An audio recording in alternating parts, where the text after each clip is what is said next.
ओम ब्रह्म सत्यम सर्वाधार।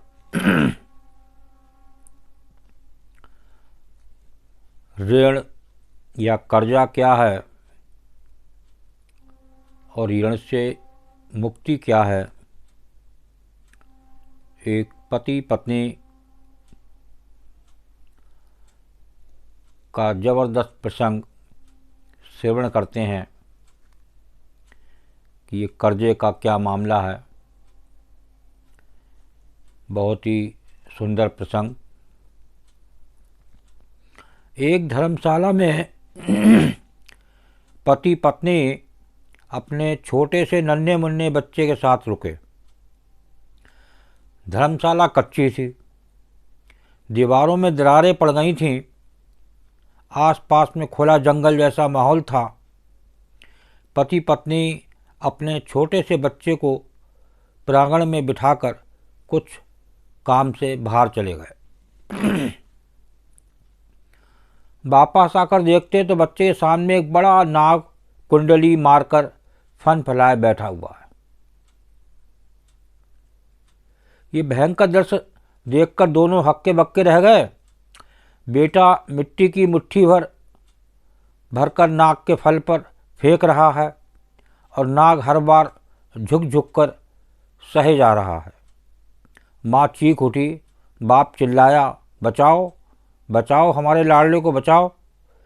लोगों की भीड़ इकट्ठी हो गई। उस भीड़ में एक निशानेबाज था। ऊँट गाड़ी पर बोझा ढोने का धंधा करता था। वो बोला, मैं निशाना तो मारूं, सर्प को ही ख़त्म करूंगा, लेकिन निशाना चूक गया और बच्चे को चोट लग जाए तो मैं जिम्मेदार नहीं। आप लोग बोलो तो मैं कोशिश करूं।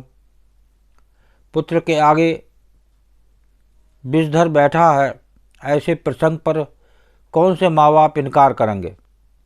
वे सहमत हो गए और माँ बोली, भाई सांप को मारने की कोशिश करो, अगर गलती से बच्चे को चोट लग भी जाएगी तो हम कुछ नहीं कहेंगे। ऊँट वाले ने निशाना मारा, सांप जख्मी होकर गिर पड़ा, मूर्छित हो गया। लोगों ने सोचा कि सांप मर गया होगा। उन्होंने सांप को उठाकर बाड़े में फेंक दिया। रात हो गई। वो ऊँट वाला उसी धर्मशाला में अपना ऊँट गाड़ी पर सो गया।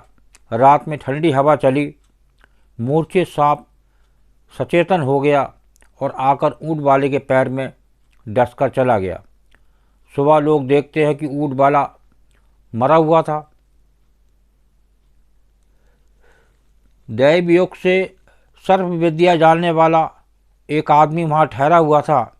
वो बोला, सांप को यहाँ बुलाकर जहर को वापस खिंचवाने की विद्या मैं जानता हूँ।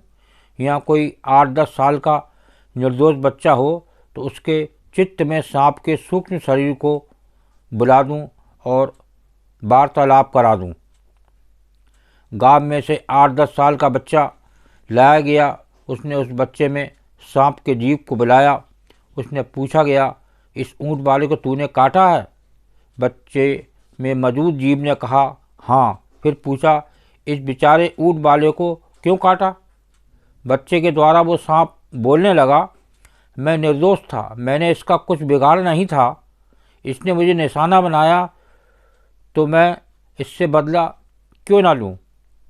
वो बच्चा तुम पर मिट्टी डाल रहा था, उसको तो तुमने कुछ नहीं किया। अब ये प्रश्न पूछे जाने पर बालक रूपी सांप ने कहा, बच्चा तो मेरा 3 जन्म पहले का लेनदार है।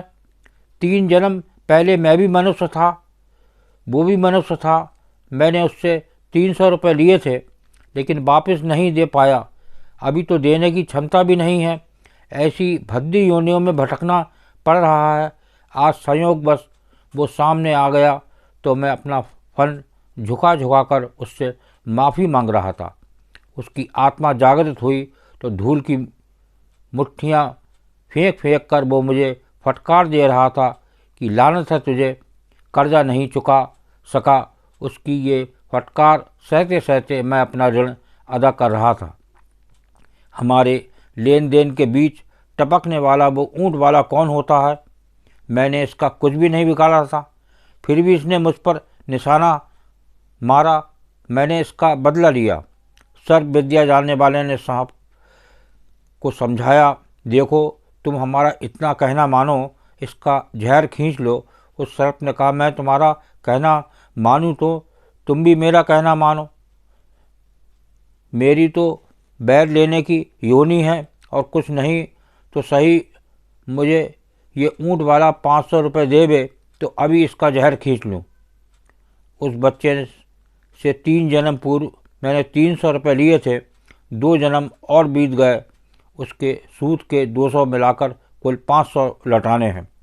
किसी सज्जन के 500 रुपये उस बच्चे के माँ बाप को दे दिए। सांप का जीव वापस अपनी देह में गया, वहाँ से सरकता हुआ मरे हुए ऊँट वाले के पास आया और जहर वापस खींच लिया।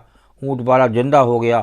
दोस्तों, इस कथा से स्पष्ट होता है, इतना व्यर्थ खर्च नहीं करना चाहिए कि सिर पर कर्जा बढ़कर मरना पड़े और उसे चुकाने के लिए फन झुकाना पड़े, मिट्टी से फटकार सहनी पड़े। जब तक आत्मज्ञान नहीं होता तब तक कर्मों का ऋणानुबंध चुकाना ही पड़ता है। अतः निष्काम कर्म करके ईश्वर को संतुष्ट करें, अपने आत्मा परमात्मा का अनुभव करके वहीं पर इसी जन्म में शीघ्र मुक्ति को प्राप्त करें। देखिए, ये एक पति पत्नी का प्रसंग जो बच्चे के मामले में ये सुना, तो ये ऋण मुक्ति है।